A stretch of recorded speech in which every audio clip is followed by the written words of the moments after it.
Is this the last question? The last 3 questions, because Stephanie, asked 3 questions.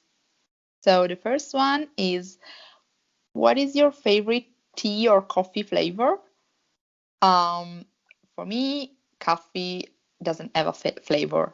Like, coffee is coffee. There's only one coffee in the world that should be espresso, and that's it. So, and you're Italian, and you should know. yeah, that's right. I'm quite, close-minded about this.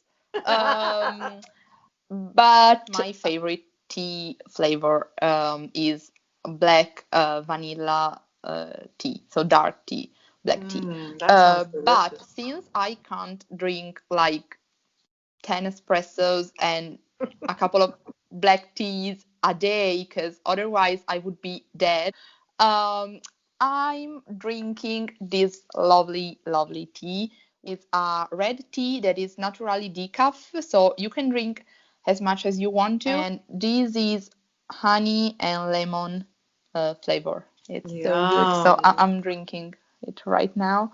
It's so good. And you can drink how much you want. So I'm on diet right now, so I need to drink a lot to, keep my stomach full of water, because I can't anything liquid. Yeah. Well, I'm very proud of you. I'm very proud of you for it's always a challenge, and I'm very proud of you for taking your health and well-being seriously. Thank you. You're welcome. So what's your favorite flavor? Yeah. My favorite coffee is, I like dark roasted coffee. I like strong coffee. I have an espresso machine, so I have espresso every morning. My husband usually makes it for me. I'm going to post this very cute picture. He makes my coffee for me every morning, and I'm really missing that right now. And it's so good. And he puts a few dollops of milk in mine. I don't usually like a lot of milk. And sometimes I have oat milk instead, if I can find an oat milk that froths up. And it's very lovely. No sugar. That's my favorite coffee drink. And then my favorite tea is just an English breakfast tea. And I've started to drink decaf at night with a tiny bit of sugar and a little dollop of cream. And it's my dessert, so that I, at night, because I'm going to be on television, I too am watching my weight, which it's just ever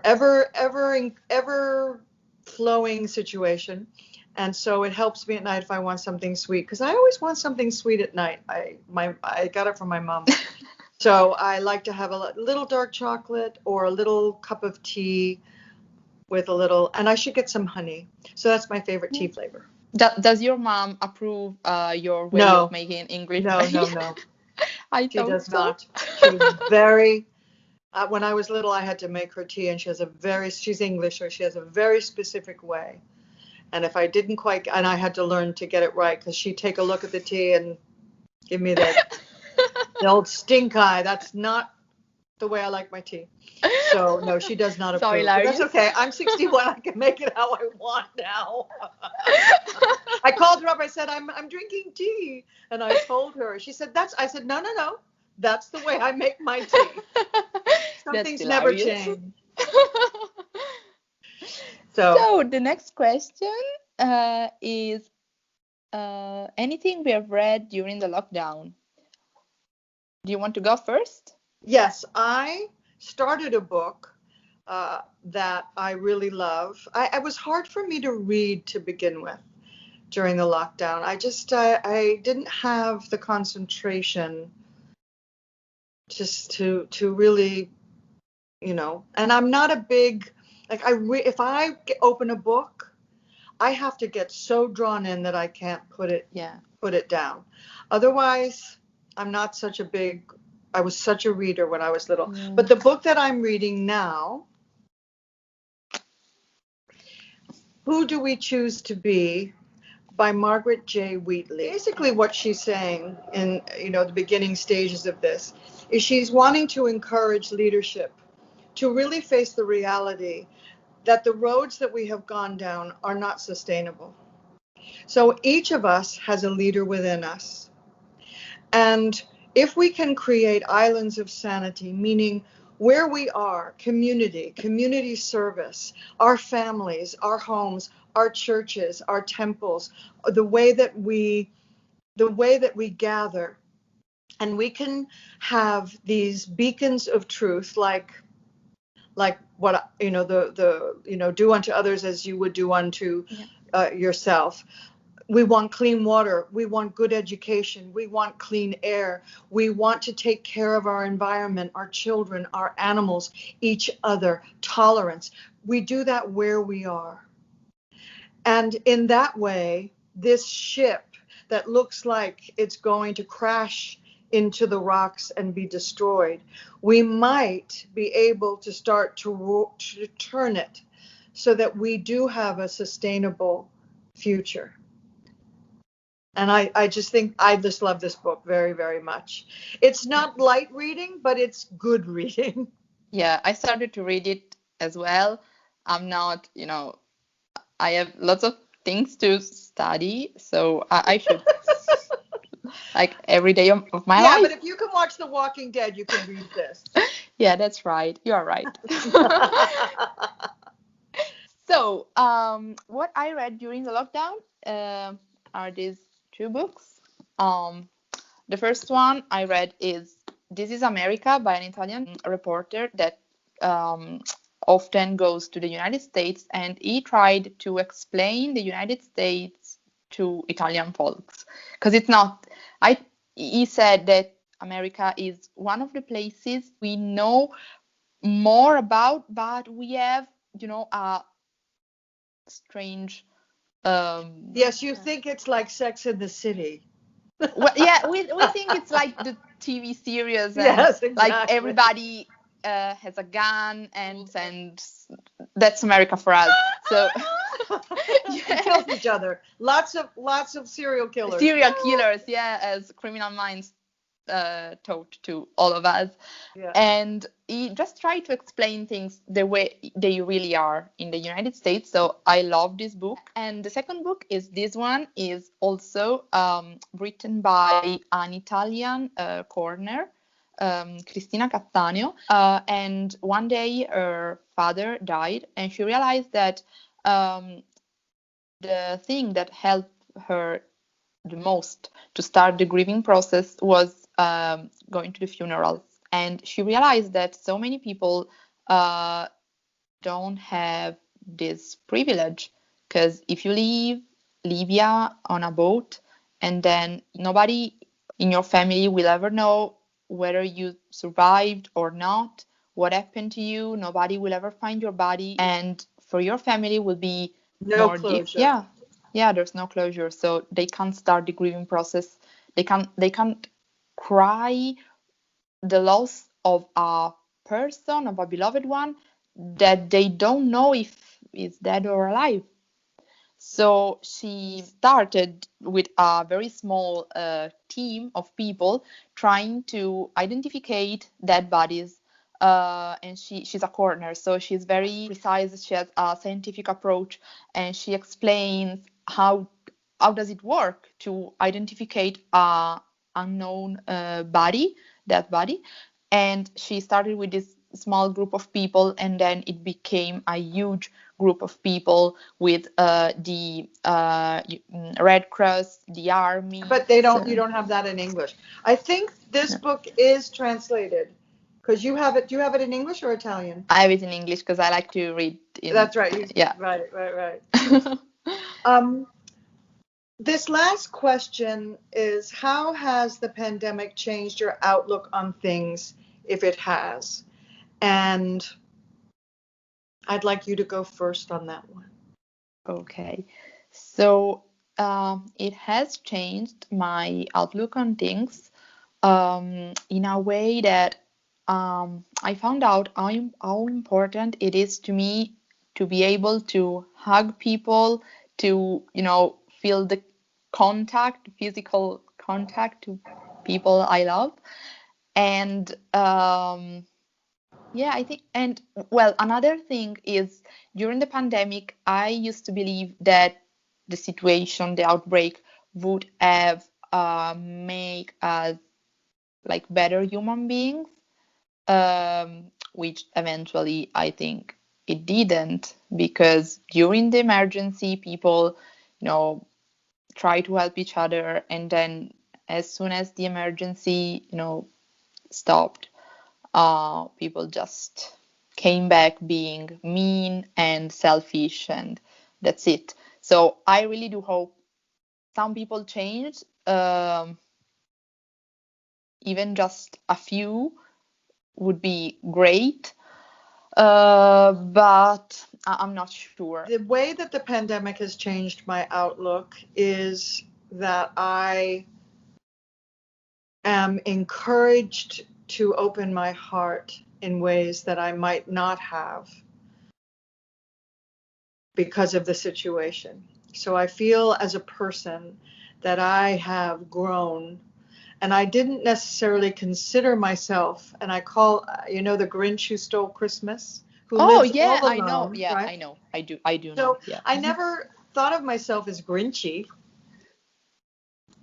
I think I'm a very open-hearted person. Yeah, you are. But I experienced a heart opening, a place in me that was encouraged to be forgiving and loving and adaptable and kinder than I had been. And so that was wonderful to feel this growth in myself that I wouldn't have even known I needed necessarily, because I do my best to live by the golden rule. And so that was has been an interesting experience for me.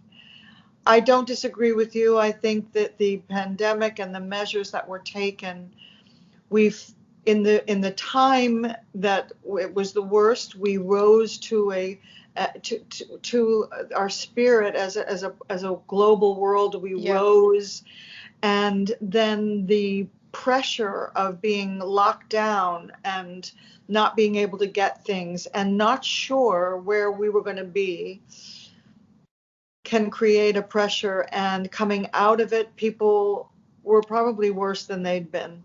Yeah. And that was disheartening. That has been disheartening. But again, I do believe we are in this movement, this energetic of change, and we're going to see the best and the worst of us. So the other thing that I hold, and I'm encouraged to hold, and I ask myself to hold, is that middle ground. And it doesn't mean that I'm not going to be angry. It doesn't mean I'm not going to be sad. It doesn't mean I'm not going to be pissed off. It doesn't mean that I'm a human being. But I'm going to, and I want to encourage you and others to feel what you feel, but come back to that middle road and try to be kind and try to be compassionate with yourself first and then with others, because I really do feel we are in a changed world. We're not going to go back to the way things were. Yeah. So we have to be curious and expect miracles. Yeah. That's we what have, we need. we do. We have to. This is sort of an anchoring thought. When what we know isn't there, because it's very scary. And so that's what I've learned and what I am thinking about. Yeah, I agree. So I have a question for you. Oh my gosh, we didn't talk about it. I know. Well, because when we did this before, you spoke in Italian, and it was so magnificent. And I know you were yelling at your mother, and you don't want people to hear that, but it was so cute. And I think I just want to hear what one of your favorite Italian expressions in Italian.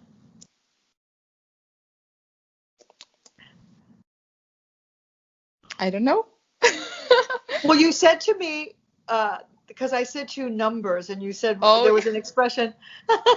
Yeah, because last time she started saying numbers Like without question 1, 2, 3, explaining. 4. Yeah. And you didn't understand what I was talking And I about. was like, did she, So was what's the she? expression? In Italian, please, madame. Signora. Dai numeri. Which literally is, are you giving numbers? But it means like, Are you crazy? yeah, Say it one more time. dai numeri. But my favorite Italian expressions are the ones you don't need to say. Like we use our hands a lot. So every time we record, I need to put my hands here and just remember not to be too Italian and not to, because when we are very, excited about I something, know, I do the same thing. When I act, I've always told, put your hands down, because I express myself. Well, I wanted to surprise you because I want to end this on a happy, fun note. And I just think Italian is the most gorgeous language. And I do, and I don't speak it. I knew a few expressions and words like rigatoni and and cappuccino and al dente. and salami. You also know al dente. Antipasti. Yeah, antipasti, aperitivo. Aperitivo. Why And every Italian words, is about food? I think it's my fault because I only talk about food in Italian. And That's amore. Amore, yeah. When the moon hits your eye like a big pizza pie, that's amore. Oh, you're so great. So anyway, I wanted us to end like this. And it's just so wonderful to see you. And it's wonderful to see you all too. And we'll be back with more at a later date. Thanks so much for asking so many questions. It was lovely. So sometimes distance makes the heart grow fonder. Yeah, and we've been distant for a long time. All right, so we're going to say goodbye. Goodbye. Arrivederci, or have a good ichi. Yeah. Bye. Love you. Bye. Bye. Yeah. Am I in focus? Yeah. Thank God. We'd have to do this again. Jesus.